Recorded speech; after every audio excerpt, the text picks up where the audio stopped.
का भव्य स्वागत है।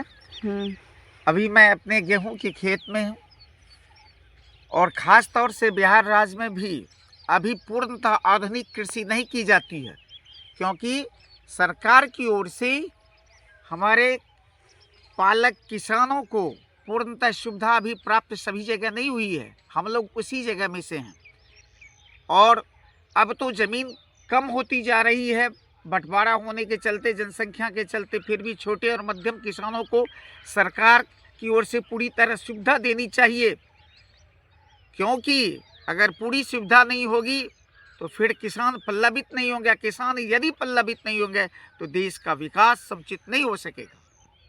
और गेहूं की फसल के बारे में कहा जाता है वसंत ऋतु में कि इसकी बाली झनझन करती रहती है। गेहूं की सुंदरता का वर्णन वसंत ऋतु में सरसों के पीले पीले फूल जैसे घूंघट खोलती हुई मुस्कान बिखेर रही है, धनिया के उजले फूल, तीसी के नीले और खेसारी के नीले फूल जैसे इस धरती की शोभा को में चार चांद लगा देती है और इस धरती के वसंत ऋतु की आभा को प्रत्यक्ष दर्शन कराती है।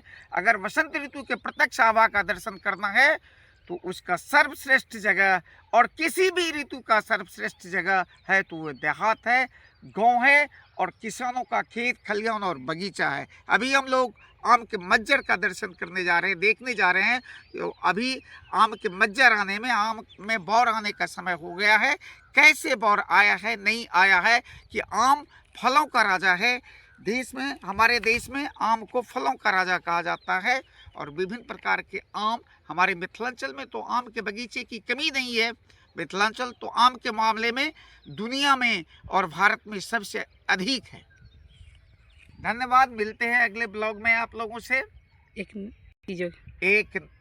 नई चीज़ों के साथ, नए सब्जेक्ट के साथ, नए विषय के साथ।